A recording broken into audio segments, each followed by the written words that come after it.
Hello everyone, today we are here with the most excited video of accounting which is theories of accounting. जितने भी accounting chapters है उसमें जो भी theory exam के point of view से important है वो हम इस वीडियो में कवर करने वाले हैं। सारे बच्चे खाली प्रैक्टिकल के पीछे भाग रहे हैं, सारी फैकल्टी सारे वीडियोस जितने भी वायरल हो रहे हैं वो सिर्फ प्रैक्टिकल एप्लीकेशन पे जा रहे हैं। कोई भी बच्चे को थियोरी नहीं पढ़ा रहा है या उसको इंपॉर्टेंस नहीं दे रहा है। And the people who are aiming for 100 और जिनको एमसीक्यू में फुल स्कोर करना है उनको ये थियोरी पता ही होना चाहिए।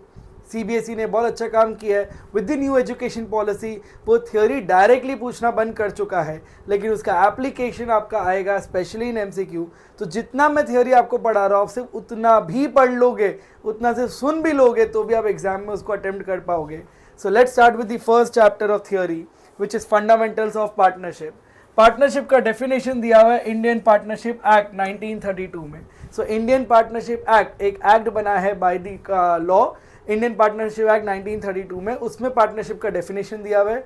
कौन से सेक्शन में दिया हुआ है ये याद करने की आपको जरूरत नहीं है, but if you remember it's well and good.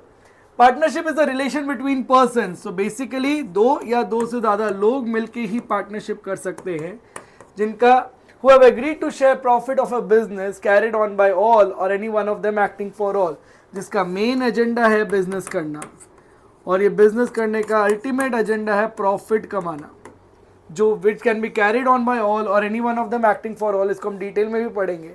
या तो सारे लोग धंधा कर रहे एक साथ है, या कोई भी एक इंसान सबके बदले धंधा कर रहा है, सबके बिहाफ पे धंधा कर रहा है। That you need to understand, that becomes the definition of partnership. Basically business होना चाहिए, चैरिटेबल ऑर्गेनाइजेशन नहीं हो सकता है, ऑलराइट, क्योंकि वो पार्टनरशिप के वो प्रॉफिट कमाने के लिए काम नहीं करता।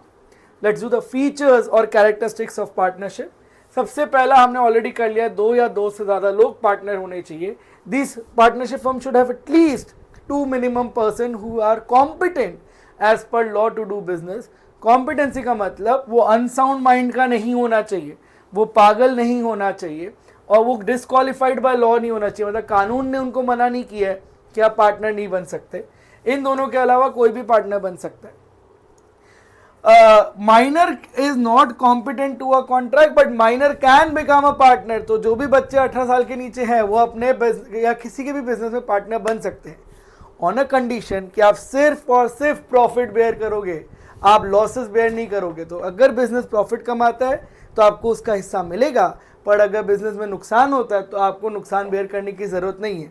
तो माइनर के लिए तो बेनिफिट है, लेकिन इसका एक ट्रिक भी है कि जैसे ही आप 18 ईयर्स ऑफ एज एक्वायर कर लेते हो तो उसके बाद आपके 6 मंथ्स का टाइम है to decide whether you want to continue with the partnership or you want to leave the partnership firm. If you leave the partnership firm it is okay, but if you continue then you are liable for all the acts since you were a partner as a minor as well.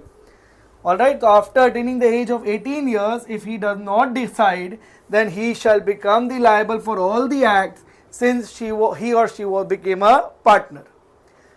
Question आता है maximum number of partners कितने हो सकते हैं। Indian partnership act में maximum number of partners नहीं बताया है। MCQ question, Indian partnership act 1932 में मैक्सिमम नंबर ऑफ पार्टनर्स कितने हो सकते हैं ये डिक्लेयर नहीं किया है, बट कंपनीज एक्ट के accordingly maximum number of partners कितने हो सकते हैं ये बताया गया है। कंपनी के अकॉर्डिंगली सेंट्रल गवर्नमेंट के पास अथॉरिटी है टू डिसाइड कि कितने मैक्सिमम नंबर ऑफ पार्टनर्स हो सकते हैं। कंपनी एक्ट के अकॉर्डिंगली मैक्सिमम 100 हो सकते हैं, बट सेंट्रल गवर्नमेंट ने अभी डिक्लेयर किया है कि 50 मैक्सिमम नंबर ऑफ पार्टनर्स हो सकते हैं। मतलब सेंट्रल गवर्नमेंट का पावर है टू एक्सटेंड इट टिल 100, उससे ज़्यादा आप नहीं जा सकते क्योंकि कंपनीज एक्ट में रोक रखा है। इस इंग्लिश को ध्यान से पढ़ लेते हैं। The Partnership Act does not prescribe the maximum number of partners. However, the Companies Act empowers the central government to prescribe the maximum number of partners subject to a maximum of 100 partners. तो companies act के accordingly maximum 100 partners हो सकते हैं, पर अभी central government ने maximum number of partners declare किया है विच इज 50। तो एक पार्टनरशिप फर्म में 50 से ज़्यादा लोग नहीं हो सकते। नेक्स्ट, एग्रीमेंट होना कंपलसरी है। दो या दो से ज़्यादा लोगों के बीच में जो भी काम कर रहे हैं एग्रीमेंट होना कंपलसरी है। Agreement can be written agreement और ओरल एग्रीमेंट, और इस एग्रीमेंट को हम बोलते हैं partnership deed. Alright, they need to do business to earn profit. Profit sharing ratio mention होना चाहिए कि अगर दो पार्टनर है तो किस रेशियो में अपना प्रॉफिट का हिस्सा लेके जाएगा। कुछ नहीं लिखा होता तो पार्टनरशिप डीड साइलेंट के अकॉर्डिंगली 1:1 होता है, ये हमने ऑलरेडी पढ़ रखा है, इक्वली होता है basically. Now the most important concept came. Business can be carried on by all or any one of the partners acting for all. इसका मतलब हम सब मिलके एक साथ बिजनेस कर सकते हैं. तो A B C, for example मैं गिरीश सर, लक्ष्य सर, हम सब बिजनेस कर रहे हैं. तो मेरे सारे एक्ट, अगर मेरे वजह से कोई भी नुकसान होगा तो उन दोनों को भी भुगतना पड़ेगा, और उन दोनों के वजह से कोई नुकसान होगा तो मुझे भी भुगतना पड़ेगा. सिमिलरली मेरे कोई काम की वजह से अगर प्रॉफिट आता है तो उस प्रॉफिट का शेयर उनको भी मिलेगा, and vice versa. So I act as an agent for them and they act as a principal for me. So it's a principal agent relationship. मैं उनके बदले काम कर रहा हूं तो आई एम द एजेंट, और वो मेरे बदले काम कर रहे हो, मुझे लायबल बनाया जाएगा, then I become the principal. So that becomes business can be carried on by all. या तो सब कर रहे हैं, या अगर कोई भी कर रहा है तो वो सबके बिहाफ पे कर रहा है. So as an agent he is represents the other partner. मैं काम कर रहा हूं तो I become the agent for the other partners as I bind them through the act, and as a principal he is bound by the act of the other partners. कोई और काम करेगा तो मुझे उसको उसकी प्रॉफिट या उसका लॉस भुगतना ही पड़ेगा. ऑलराइट, नेक्स्ट, पार्टनरशिप डीड होना कंपल्सरी, हमने पढ़ लिया. Partnership deed can be written or as well as oral. But अगर पार्टनरशिप डीड आपने नहीं बनाया है तो उसको हम बोलते हैं पार्टनरशिप डीड इज साइलेंट. ये प्रैक्टिकलिटी में आपने कर लिया है तो मैं इसको थोड़ा जल्दी ले लेता हूँ. और अगर पार्टनरशिप डीड साइलेंट होता है तो प्रॉफिट शेयरिंग रेशियो इक्वल होता है अमंग दी पार्टनर्स. कोई भी इंटरेस्ट ऑन कैपिटल हम उनको नहीं देंगे, कोई भी रेम्यूनरेशन हम उनको नहीं देंगे. No interest on drawing will be charge from the partners. और अगर पार्टनर कोई भी लोन देता है बिजनेस को तो हमें चार्ज करना है 6% per annum interest. We have to pay them 6% per annum. And for any admission of a new partner I require the consent of all the partners. Majority नहीं चलेगा, सारे पार्टनर्स हाँ बोलेंगे तो ही हम नए पार्टनर को एडमिट कर सकते हैं, वरना नहीं कर सकते. ये आपने ऑलरेडी प्रैक्टिकल में अप्लाई कर रखा है, इसलिए हम आगे बढ़ते हैं. कुछ सेक्शंस है जो आपको पढ़ना है तो पढ़िए. बहुत सारे लोग आते हैं जो ये प्रचार कर रहे हैं कि भैया सेक्शंस आएगा ही एग्जाम में. Sections CA CS higher level के लिए छोड़ देते हैं, अभी 12th स्टैंडर्ड में नहीं आएगा. But still if someone does not want to listen, there are certain section that you need to remember. Minor admit हो सकता है एज अ पार्टनर, ये हमने ऑलरेडी पढ़ लिया, that's as per section 30 of Indian partnership act. Admission करने के लिए आपको कंसेंट सबका चाहिए, या जो भी एग्रीमेंट में लिखा हुआ वो फॉलो करना पड़ेगा, दैट्स एज पर सेक्शन 31.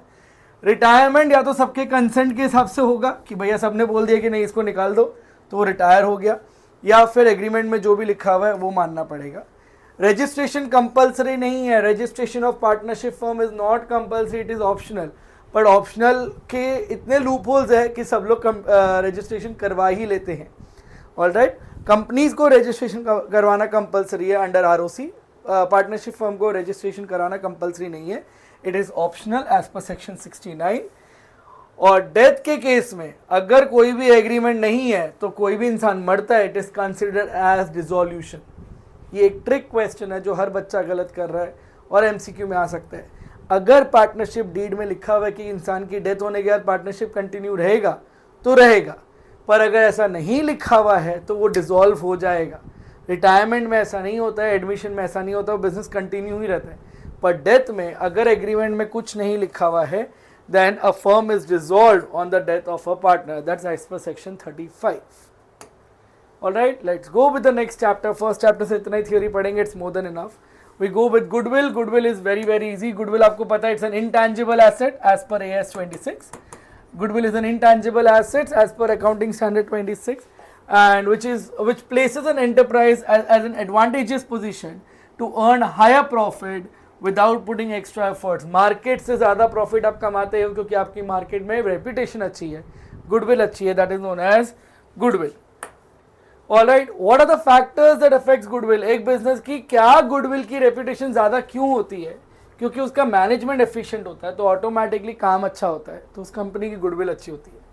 उसके बाद बहुत अच्छे कॉन्ट्रैक्ट्स है जिसकी वजह से मार्केट रेपुटेशन है, क्लाइंट बेस स्ट्रांग होता है, उसका लोकेशन अच्छी जगह पे है जिसकी वजह से कस्टमर का फुटफॉल ज़्यादा आता है, वो बहुत टाइम से बिजनेस काम कर रहा है, तो लॉन्गर एस्टैब्लिशमेंट के वजह से गुडविल उस बिजनेस की बढ़ती जाती है. तभी सारे कंपनीज जो भी टेक ओवर भी होता है वो लिखते हैं सिंस 1907, सिंस 1932, वो हमेशा थोड़ी काम कर रहे हैं वहाँ से, बट वो बिजनेस का नाम चलते आ रहा है इसलिए उस बिजनेस का गुडविल होता है.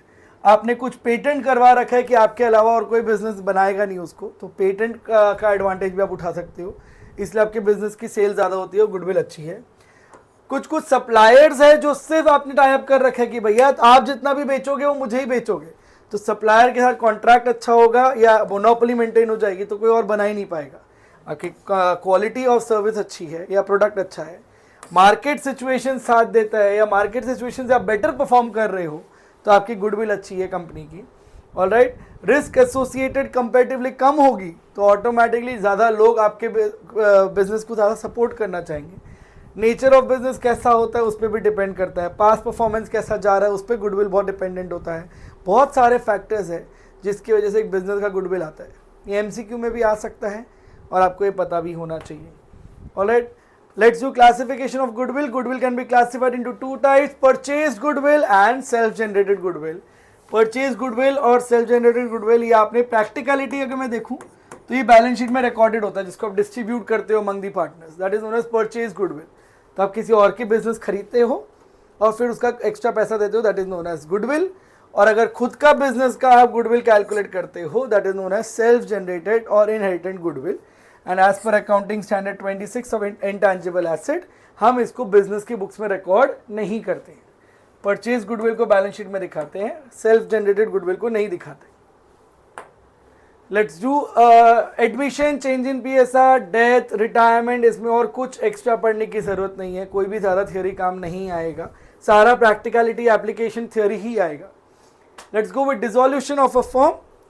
According to section 39, dissolution means the dissolution of partnership among all the partners in a firm. Dissolution of firm मतलब सारा पूरा बिजनेस ही बंद हो रहा है, आगे कोई भी पार्टनर उसको कंटिन्यू नहीं करेगा। Dissolution of firm and dissolution of partnership अलग अलग होता है। ऑलराइट, पार्टनरशिप डिसॉल्व होता है in change in PSR, admission, retirement, death, तो बिजनेस कंटिन्यू ही रहता है। डिसोल्यूशन में बिजनेस ही बंद हो जाता है। अब क्वेश्चन आता है डिसोल्यूशन हो कैसे सकता है, what are the mode of dissolution of a firm? Mutual agreement. Alright, दो पार्टनर है, एक लड़का एक लड़की, लड़के ने बोल दिया, सॉरी लड़का बोल नहीं सकता है ये काम, लड़की ने बोल दिया bro it is not working any more, अभी का अभी बिजनेस बंद करते हैं, तो बिजनेस डिसॉल्व हो जाएगा under by mutual agreement. Alright, compulsory dissolution होता है। डिसोल्यूशन कंपल्सरी कब होना पड़ेगा?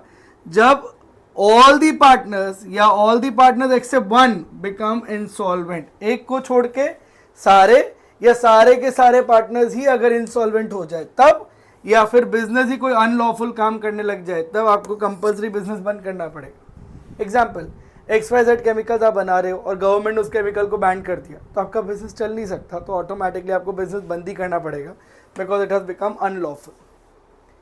ऑलराइट, बाय नोटिस, अगर दो पार्टनर है और एक इंसान ने बोल दिया अब मुझे बिजनेस आगे कंटिन्यू करने का मन नहीं है, at his own will, if he gives notice to the other partners, तो बिजनेस डिसॉल्व हो सकता है।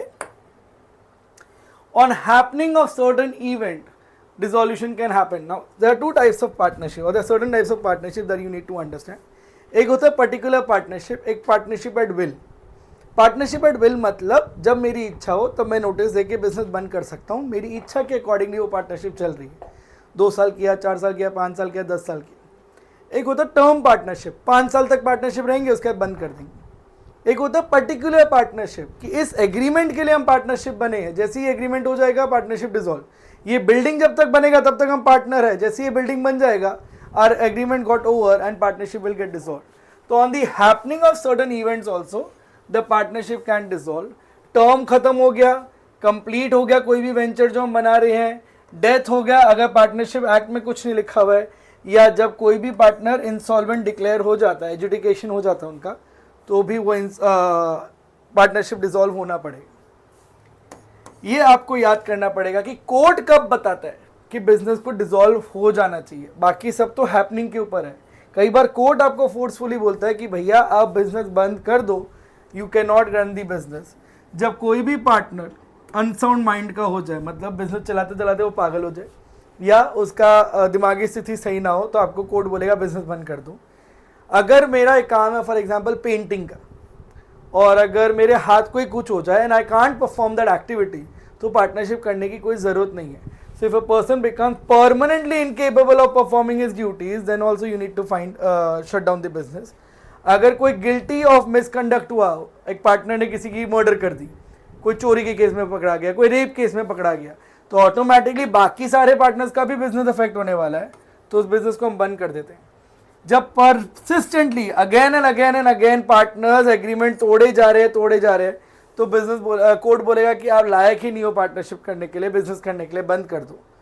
जब कोर्ट को लगता है कि भैया डिसोल्यूशन ही बेस्ट ऑप्शन है, 1 साल दिया, 2 साल दिया, 5 साल दिया, मौका दिया कि आप प्रॉफिटेबल बिजनेस बन जाओ, बट अब बार बार कोर्ट को लगता है कि वो तो लास्ट पॉइंट है, when the firm can not be carried except loss, कि भाई बार बार करते करते भी आप प्रॉफिट नहीं कमा सकते, तो ऐसा लॉस मेकिंग एंटिटी चलाना ही क्यों है, बंद कर दो। और E point where the court find that dissolution is the best option, husband wife partner है, डिवोर्स हो गया, तो पर्सनल लेवल पे डिसॉल्व हुआ तो बिजनेस भी कंटिन्यू नहीं कर पाएंगे, तो कोर्ट बोलेगा बिजनेस को भी बंद कर दो। These are certain cases of dissolution of a partnership. Partnership में जब डिसोल्यूशन होता है तो सेटलमेंट कैसे होता है, that you need to understand. सबसे पहले जितने भी लॉसेस है आपको उसको सेट ऑफ करना ही पड़ेगा। तो जो भी डेफिशिएंसी ऑफ कैपिटल होता है पहले वो प्रॉफिट से सेट ऑफ होता है, जितना बिजनेस का प्रॉफिट है उससे आप सारा डेफिशिएंसी को सेट ऑफ करोगे, और फिर आप कैपिटल से सेट ऑफ करोगे। अगर बिजनेस के बाद उतना पैसा भी नहीं है तो पार्टनर घर से लेके आएगा, आपको पता ही है ना, it's an unlimited liability partnership में, तो ऑटोमेटिकली आप घर से भी पैसा लाओगे। पहले बिजनेस का प्रॉफिट यूज़ करो, फिर पार्टनर का कैपिटल का पैसा यूज़ करो, और नहीं है तो घर से लेकर आइए। ऑलराइट, जितना भी पार्टनर का एसेट होता है, ये आपने प्रैक्टिकली ही किया हुआ है, थर्ड पार्टी लायबिलिटी को पहले ही पे करते हो, फिर सेकंड पार्टी लायबिलिटी को करते हो, फिर फर्स्ट पार्टी लायबिलिटी को करते हो, फिर जो बच जाता है वो पार्टनर आपस में डिस्ट्रीब्यूट कर लेता है, वही लिखा हुआ है, paying to the third party first, then paying to the account of its own loan first which is second party liability, then on account of capital which is your third party first party liability, और जो भी balance बचेगा उसको partner distribute कर लेगा in the profit sharing ratio. Alright, firm का जो भी डेट होगा, ये भी आपको सिर्फ समझने के लिए आएगा ही नहीं एग्जाम में, पर अगर फर्म का कोई भी डेट है जो उसको बाहर वाले को देना है उसको हम बोलते हैं फर्म डेट, और वो अगर पार्टनर का खुद का पर्सनल कोई डेट होता है कि उसकी पर्सनल कोई उधारी है तो उसको हम बोलते हैं पर्सनल डेट। ठीक है, जो भी फर्म की प्रॉपर्टी है पहले यूज होगा फर्म के डेट को पे करने के लिए, पार्टनर अपना डेट उससे पे नहीं कर सकता। अगर पार्टनर का कोई पर्सनल प्रॉपर्टी है तो पहले वो अपना पर्सनल डेट ही पे करेगा, भैया वो सामने वाले का क्या नुकसान कि उसने पर्सनली उधारी ली है, तो वो सेट ऑफ होगा। उसके बाद जो पार्टनर के पास पैसा बच जाएगा उसको हम यूज करेंगे फर्म के डेट को पे करने के लिए। I hope you got the logic. Personal debt पहले पे ऑफ होगा बाय इट्स पर्सनल प्रॉपर्टी, उसके बाद जो एक्स्ट्रा पार्टनर के अनलिमिटेड लायबिलिटी की वजह से पैसा बच जाता है या एसेट्स बच जाते हैं उसको फर्म यूज कर सकते हैं to clear off his debts. यहां तक हमने कर लिया आपका बुक 1 की थ्योरी। ऑलराइट, बुक 1 विच इज पार्टनरशिप की सारी थ्योरी हो गई है। इसके बाद आप कोई भी पेपर उठा लो, I don't think you see any other question, or by any chance MCQ में कोई क्वेश्चन दिख भी जाए तो उसको ऑन स्पॉट ही याद कर लो। Practice will make you perfect, और कहीं भी कुछ नया दिखते जाए then you make a note of it, और मुझे भी बताते रहना। Let's go with share capital theory. Alright, firstly what is a company? Company is an artificial person. Alright, artificial person मतलब उसका आंख नाक कान नहीं होगा, लेकिन वो as a human as a person वो सारे काम कर सकता है। वो कॉन्ट्रैक्ट भी बना सकता है, वो एग्रीमेंट भी बना सकता है, उसके ऊपर केस भी किया जा सकता है, वो भी केस कर सकता है। Which have a separate legal entity, मतलब वो कंपनी और शेयर होल्डर्स दोनों अलग अलग एंटिटी है। And which has perpetual succession. Perpetual succession मतलब कोई शेयर होल्डर चेंज होते जाए लेकिन कंपनी चलती ही रहेगी। हैविंग अ कॉमन सील मतलब उनके पास एक कॉमन स्टैम्प होता है which is the signature of the company. Basically company कब इनकॉर्पोरेट होगा, कंपनी तब फॉर्म होगा जब इनकॉर्पोरेशन का सर्टिफिकेट आ जाएगा। आरओसी के पास जैसे आप रजिस्ट्रेशन कराओगे रजिस्ट्रार ऑफ कंपनीज के पास, आपके पास इनकॉर्पोरेशन सर्टिफिकेट आएगा और उस दिन से आप कानून के नज़रों में एक कंपनी डिक्लेयर हो जाओगे। आपकी सेपरेट लीगल एंटिटी होती है, परपेचुअल सक्सेशन होता है, शेयर होल्डर्स इंसॉल्वेंट हो जाए छोड़ के चले जाएगा, बिजनेस चलते ही रहेगा। एक कॉमन सील होती है। कॉमन सील मतलब it's a signature of a company, कि अगर 2 डायरेक्टर्स लॉ में नहीं जाते बट 2 डायरेक्टर्स एक स्टैंप लग जाता है, इसका मतलब पूरी कंपनी ने साइन कर दिया। आजकल तो उसकी भी ज़रूरत नहीं होती है। The shares can be transferable to anyone only when it is a public company, that too it's a listed company. Then the shares can be transferred to anyone. जो भी उसको खरीदते हो, जो बेसिकली आप शेयर मार्केट में काम करते हो, उसके बारे में बात हो रही है. Every share holder have a limited liability. 10 रुपये का शेयर है, आपने 8 रुपये ऑलरेडी मंगवा लिया है, तो मैक्सिमम आप उनसे 2 रुपये ही और मंगवा सकते हो. चाहे बिजनेस प्रॉफिट कमाए या लॉस कमाए, एक्स्ट्रा रुपये आप उनसे नहीं मंगवा सकते, because it's a limited liability firm. Next, there is separation of management from the owner. Management करेगा आपका board of directors और ओनर होते हैं आपके शेयर होल्डर्स. तो बोर्ड ऑफ डायरेक्टर्स और शेयर होल्डर्स अलग अलग है. डे टू डे बिजनेस का ऑपरेशन संभालता है बोर्ड ऑफ डायरेक्टर्स, और जो भी बिजनेस प्रॉफिट कमाता है वो अल्टीमेटली ओनर ही लेके जाता है. Board of directors can be the share holders as well. Alright, but वो share holders day to day operation में इन्वॉल्व नहीं होता. Next, let's do type of shares. खाली समझने के लिए है, there are 2 types of shares, preference shares and equity shares. Preference shares को डिविडेंड पहले मिलेगा ओवर इक्विटी शेयर्स, तो हमेशा प्रेफरेंस शेयर्स को डिविडेंड पहले मिलेगा. और अगर बिजनेस बंद हो रहा है वाइंडिंग अप के टाइम पे भी प्रेफरेंस शेयर्स को कैपिटल पहले मिलेगा, इक्विटी शेयर्स को बाद में मिलेगा. Basically preference shares will get preference more before the equity shares. तो सारा का सारा रिस्क इक्विटी शेयर्स को लेना होता है. तो they are the risk bearers of the company basically. Alright, now let's understand the type of preference shares. There are 2 differentiation, बहुत सारे डिफरेंशिएशन पढ़ने वाले हो. Cumulative preference shares and non cumulative preference shares. Cumulative preference shares में आपको fixed rate of dividend guaranteed होता है, but ये एक्यूमुलेट होते रहता है. Alright, at the time of inadequate profit they will not lose anything. उसका अरियर्स अगले साल पे हो जाएगा. तो बेसिकली आपका जो भी डिविडेंड होता है वो एक्यूमुलेट होते रहता है. That is known as cumulative preference shares. ऐसा नहीं कि इस साल प्रॉफिट नहीं कमाया तो नहीं मिलेगा, वो अगले साल क्यूमुलेट होते रहता है. And non cumulative preference shares में fix rate of dividend is guaranteed, लेकिन इनएडिक्वेट प्रॉफिट होगा तो उनको कुछ भी नहीं मिलेगा. बेसिकली फर्म लॉस कमाएगा तो उनको कुछ भी नहीं मिलेगा. Next, we have participative preference shares. Participative preference shares में they are entitled to share the surplus profit. इसका मतलब उनको तो अपना शेयर मिलेगा ही, 7%, 8%, 9%, जो भी प्रेफरेंस शेयर्स के आगे परसेंटेज लिखा होगा उतना डिविडेंड मिलेगा ही. उसके बाद इक्विटी शेयर्स को भी आप दे दोगे जितना उनको शेयर्स बनता है. उसके बाद अगर कुछ सरप्लस बच जाता है तो उसमें प्रेफरेंस शेयर्स भी अपना हिस्सा मांग सकती है, और नॉन पार्टिसिपेटिव में वो नहीं मांग सकती. मतलब जो सरप्लस है वो सिर्फ इक्विटी शेयर वालों को ही मिलेगा. Next, you have redeemable preference shares, जो कंपनी रीपे कर देगी at a particular fix period या उससे जल्दी. कि भैया 5 साल तक प्रेफरेंस शेयर्स को डिविडेंड देंगे, 5 साल बाद या तो उनको पैसा दे देंगे या उससे पहले भी आप ये काम कर सकते हो. इरिडीमेबल प्रेफरेंस शेयर्स में आप कभी भी प्रेफरेंस शेयर्स को रिडीम नहीं कर सकते. जब तक कंपनी चल रही है तब तक वो शेयर होल्डर्स भी रहेंगे. It can only be repayable at the time of winding up of the business. Convertible preference shares में आप उसको इक्विटी शेयर्स में कन्वर्ट कर सकते हो. नॉन कन्वर्टेबल शेयर्स में आप उसको कन्वर्ट नहीं कर सकते टू इक्विटी शेयर्स. नेक्स्ट, एक थियोरी क्वेश्चन इस साल बहुत सारे सैंपल पेपर में दिखने को आ रहा है, which is known as sweat equity shares. Now what is sweat equity shares? जब एक एम्प्लॉय बहुत साल से या बहुत अच्छा काम कर रहा है आपके बिजनेस में, मेहनत कर रहा है एंड आउटस्टैंडिंग परफॉर्मेंस देता है, तो आप उनको शेयर्स इशू कर सकते हो at a discounted rate. Sir क्या बोला आपने? डिस्काउंट पे shares? Yes, shares can not be issued at discount any other time except for री issue and except for sweat equity shares. मतलब 10 का शेयर है तो आप उसको बोलोगे तू 8 में खरीद ले, मैं आपको सस्ता में दे रहा हूँ. तो shares are given to the employees और directors of the company at discounted rate and it is considered as shares issued other than for cash. इसको करने के लिए आपको एक स्पेशल रेजोल्यूशन पास करना पड़ेगा इन अ जनरल मीटिंग. आप किसी को भी कभी भी नहीं दे सकते, शेयर होल्डर से अप्रूवल लेना पड़ेगा.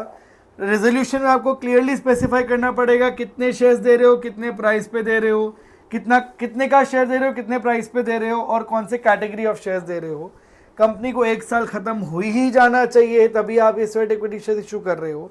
And that company has to be listed in stock market, then only you can issue sweat equity shares to your employees. Alright, ये कंडीशन याद करने की ज़रूरत नहीं है. बेसिक समझ लो कि डिस्काउंटेड रेट पे आप अपने एम्प्लॉयज़ या डायरेक्टर्स को शेयर्स जब देते हो, that is known as sweat equity shares. Sweat मतलब खून पसीना से उसने इक्विटी शेयर्स कमाया है. Next becomes classification of capital. ये आपने टू एन एक्सटेंड कर रखा है इन बैलेंस शीट जो आप प्रैक्टिस करते हो। Authorise capital is the maximum capital that a company can issue during its lifetime. इससे ज़्यादा आप लोगों से पैसा कभी नहीं मंगवा सकते, और ये मेमोरेंडम ऑफ एसोसिएशन में लिखा ही होता है। इशूड कैपिटल, अभी आप कितने लोगों से पैसा मंगवाना चाहते हो, how much you have offered to the public कि वो सब्सक्राइब कर सके। कॉल्ड अप कैपिटल, लोगों से कितना पैसा आया है, आपने कितना पैसा मंगवाया है towards the payment of subscription. 10 का शेयर है, आपने 8 रुपये मंगवाया तो 8 rupees becomes called up capital. Paid up capital is a part of called up capital that the members have paid. 8 में से अगर सिर्फ 7 रुपये दिए हैं तो 7 rupees becomes paid up capital, 8 rupees becomes called up capital. Alright, capital reserve पे आ जाते हैं। कैपिटल रिजर्व आपने कर रखा है, जब आप शेयर्स फोरफीट करके री इशू करते हो तो जो प्रॉफिट कमाते हो उसको आप capital reserve, forfeiture to CR, capital reserve में आप ट्रांसफर करते हो, that becomes capital reserve which is not available for distribution as dividend.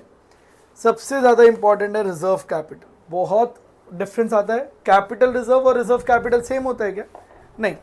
Capital reserve is the capital profit that you can not declare as dividend. Reserve capital होता है जो आपके shares का face value है, उसका एक पर्टिकुलर पार्ट आपने reserve कर रखा है कि सिर्फ वाइंडिंग आपके टाइम पे मंगवाओगे। तो 10 रुपये का शेयर है, 8 रुपये आप लाइफ टाइम में कभी भी मंगवा सकते हो, 2 रुपये आप सिर्फ और सिर्फ वाइंड अप के टाइम पे मंगवाओगे। पहली बात तो ये एग्रीमेंट में लिखा ही होना चाहिए। ऑलराइट, हमेशा एप्लीकेबल नहीं होता है, ये खाली एग्रीमेंट में लिखा होगा। And these uncalled share capital can be called only at the time of winding up, that is known as reserve capital. Compulsory है फॉलो करना? बिल्कुल भी कंपल्सरी नहीं है, लिखा ही होगा तो ही करना। Let's come to the next chapter which is issue of debentures. Debenture is a written document. Basically debenture आपको पता क्या होता है, एक रिटन डॉक्यूमेंट होता है कि भैया इतना प्रिंसिपल अमाउंट रीपे करेंगे और इतना इंटरेस्ट हम आपको देने वाले हैं इस पर्टिकुलर रेट पे। वो रेट भी मेंशन्ड होता है, और जो भी डिबेंचर होल्डर्स होते हैं उनको, जिनके पास भी डिबेंचर होता है उसको हम डिबेंचर होल्डर्स बोलते हैं। तो इफ आई राइट 7% डिबेंचर, इसका मतलब उसको इंटरेस्ट मिलेगा 7%। कैरेक्टरिस्टिक्स पढ़ लेते हैं। पहली बार रिटन डॉक्यूमेंट होना कंपलसरी है, एक सर्टिफिकेट होता है कि ये डिबेंचर होल्डर है हमारे पास, इस कैटेगरी के डिबेंचर इशू कर रहे हैं और इतना रेट ऑफ इंटरेस्ट मिलेगा। Mode and period of repayment specified ही होना चाहिए कि 5 साल के लिए है और 5 साल बाद मैं उसको या तो कन्वर्ट कर दूंगा टू इक्विटी शेयर्स या फिर मैं उसको रीपे करूंगा through bank overdraft etcetera. Rate of interest mentioned ही होना चाहिए, नहीं मेंशन्ड होगा तो डिबेंचर इशू आप नहीं कर सकते। It is a borrowing, it is a liability of the company, so इनको आप इंटरेस्ट पहले पे करोगे compare to share holders, and it is a charge against profit क्योंकि लॉस है। Even if the business earns loss, आपको interest और debenture तो देना ही पड़ेगा। Alright, it is mainly secured by way of charge. इसका मतलब कुछ गिरवी रखा हुआ ही होगा आपने, क्योंकि ये सबसे सिक्योर्ड फॉर्म ऑफ लायबिलिटी होता है। अगला आता है बॉन्ड। बॉन्ड और डिबेंचर में कुछ ज़्यादा फर्क नहीं होता। डिबेंचर भी लोन है, बॉन्ड्स भी लोन है, दोनों लायबिलिटी है। एक मेनली डिफरेंस होता है, डिबेंचर के आगे परसेंटेज लिखा होता है। 7% डिबेंचर में तो आपको 7% इंटरेस्ट मिलेगा, बॉन्ड के आगे परसेंटेज नहीं लिखा होता। आज 100 रुपये लगाओ, 15 साल बाद आपको 800 रुपये मिल जाएगा। एग्जाम्पल दे रहा हूँ।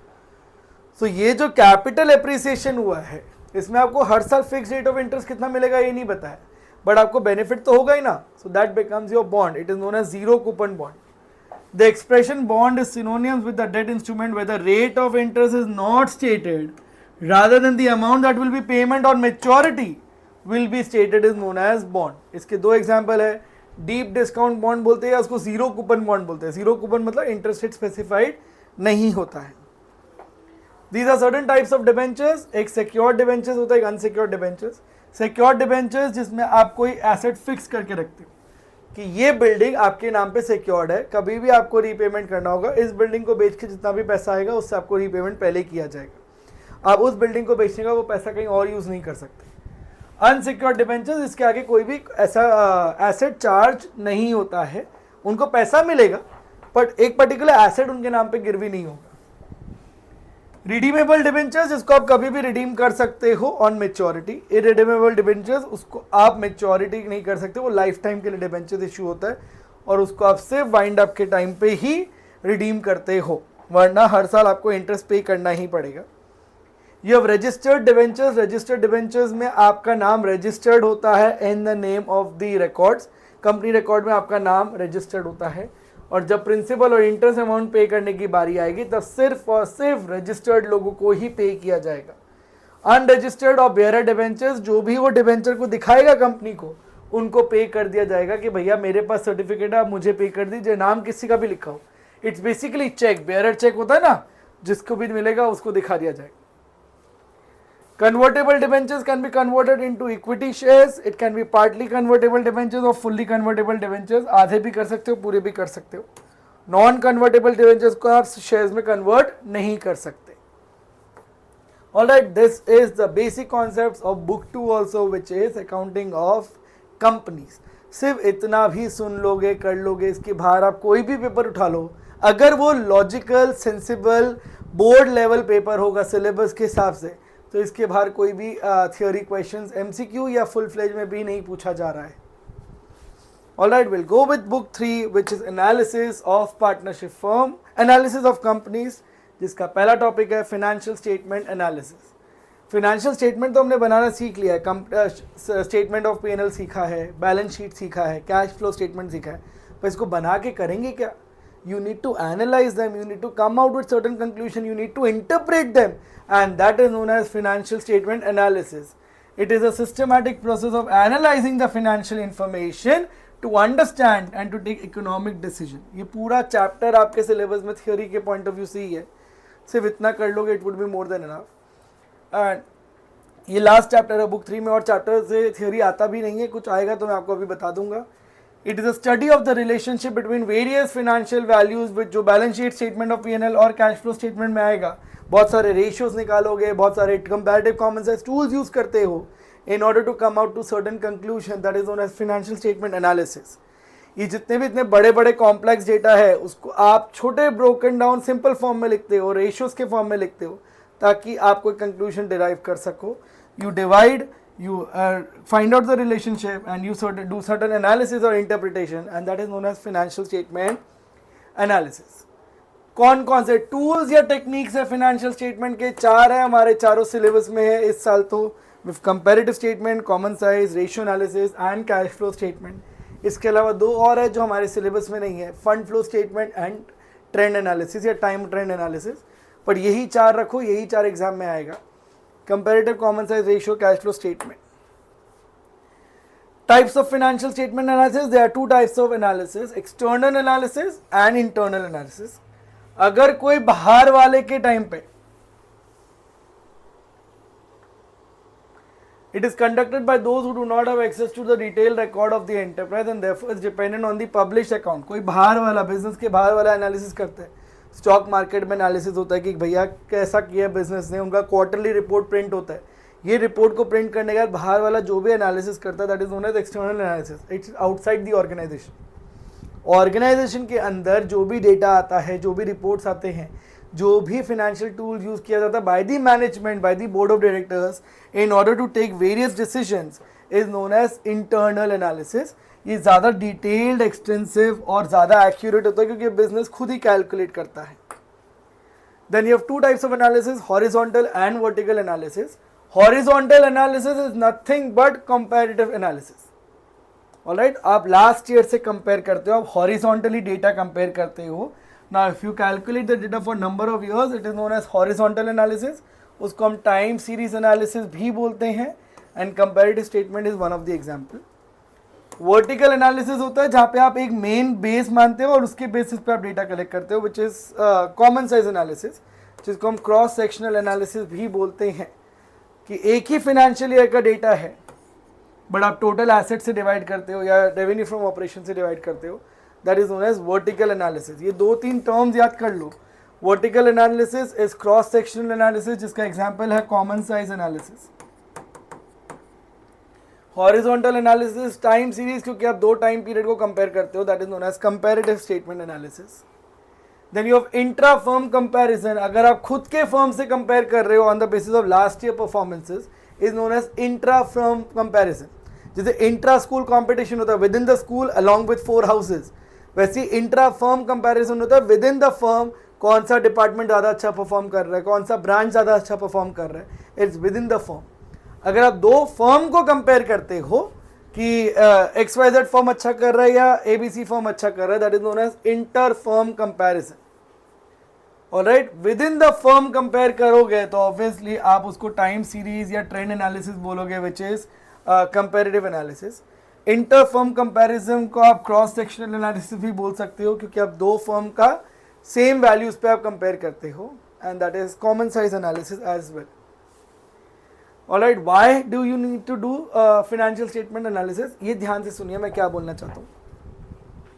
रेशियो एनालिसिस भी आएगा, कैश फ्लो एनालिसिस भी आएगा, और फाइनेंशियल स्टेटमेंट एनालिसिस, इन दोनों का ही पार्ट होता है। तो अगर क्वेश्चन में सिर्फ रेशियो एनालिसिस बोला गया है या अरिथमेटिक वर्ड यूज किया है, वो उसका मतलब रेशियो ही होता है, तो इन सारे पॉइंट्स में आप अकाउंटिंग रेशियोज वर्ड यूज कर लो अगर थ्योरी में आया, जो कि लीस्ट चांसेस है। ऑलराइट, तीनों का सेम ऑब्जेक्टिव होता है, तीनों का सेम सिग्निफिकेंस होता है। यू नीड टू एसेस कि अर्निंग कैपेसिटी कितना है हमारे फर्म का, या प्रॉफिट कितना है, उसके लिए आप बहुत सारे accounting ratios, profitability ratios calculate करते हो। You need to see managerial efficiency कितनी है, कि मैनेजमेंट सही से काम कर रहा है या नहीं कर रहा है, इनएफिशिएंट तो नहीं है, फालतू का पैसा यूज तो नहीं कर रहा है, कैश बर्न ज़्यादा हो रहा है या नहीं हो रहा है। You need to do short term analysis कि अभी मेरे पास पैसा है या नहीं है, और लॉन्ग टर्म में पैसा होगा या नहीं होगा, that also you need to understand. Alright, क्योंकि डिबेंचर होल्डर को जानना है कि उनको इंटरेस्ट मिलेगा या नहीं मिलेगा, और लॉन्ग टर्म में भी क्या सॉल्वेंसी है, क्या क्या उनका पैसा सिक्योर्ड है, क्या उनको प्रिंसिपल अमाउंट बाद में मिल जाएगा, that they need to understand. Inter firm comparison के लिए भी आपको हेल्पफुल रहता है कि आपका बिजनेस अच्छा कर रहा है या सामने वाला का बिजनेस ज़्यादा अच्छा कर रहा है। Based on past performance analysis आप फ्यूचर फॉरकास्ट कर सकते हो, और आप बजट प्रिपेयर कर सकते हो कि मेरे पास इतना पैसा रह जाता है इस मंथ के या इस क्वार्टर के एंड में, तो मैं पैसा को कहाँ इन्वेस्ट कर सकता हूँ फॉर शॉर्ट टर्म। ये सब एनालिसिस ही पता चलता है बेटा, पढ़ा नहीं पता चलता। And it will give you certain explanation and value based data. बिना डेटा के आप सिर्फ सुपरफिशियल बातें करते हो, डेटा होगा तो ही आप अच्छे से कंपेयर कर सकोगे, चार्ट्स, डायग्राम्स, ग्राफ बना के आप इजीली अंडरस्टैंड कर सकोगे। Alright, the last topic is who are the parties who are interested in financial statement analysis. किसको जरूरत है फाइनेंशियल स्टेटमेंट एनालिसिस, रेशियोज किसको कैलकुलेट करना है, कैश फ्लो स्टेटमेंट किसको चाहिए और क्यों चाहिए? मैनेजमेंट को चाहिए ताकि उनका डिसीजन मेकिंग सही हो सके, एम्प्लॉयज को चाहिए ताकि वो सही से काम कर सके, शेयर होल्डर्स को चाहिए बिकॉज उन्होंने अपना पैसा लगा था, एम्प्लॉयज को चाहिए क्योंकि वो बोनस के लिए वेट करते हैं। कंपनीज एक्ट में भी लिखा हुआ एक पर्टिकुलर अमाउंट तक आप पैसा कमा लोगे तो बोनस ज़्यादा मिलेगा, तो they want to know the bonus also. Share holder को चाहिए क्योंकि उन्होंने पैसा इन्वेस्ट कर रखा है ऑलरेडी, तो क्या उनका पैसा सिक्योर्ड है, सेफ है, उनको रिटर्न मिलेगा नहीं मिलेगा। अगर कोई इन्वेस्टर है तो वो देखना चाहेगा कि वो सही जगह इन्वेस्ट कर रहा है या नहीं कर रहा है। क्रेडिटर्स भी क्रेडिट पीरियड देखने से पहले they want to see the firm's business report कि भैया मैं उधारी पे गुड्स तो दे रहा हूँ, क्या वो बाद में रीपे कर पाएगा या नहीं कर पाएगा। Bankers and lenders also want to see, क्योंकि उनको EMI सिस्टम पे रीपे करना पड़ेगा, तो अभी तो मैं लोन दे दूंगा, क्या वो लोन वापस पे कर पाएंगे या नहीं कर पाएंगे। रिसर्चर्स ऑल्सो नीड्स की purchase, sales, operational cost analysis के लिए वो रिसर्च वर्क के लिए उनको डेटा चाहिए होता है। टैक्स अथॉरिटीज़ को अपने टैक्स पर्पसेस के लिए चाहिए होता है।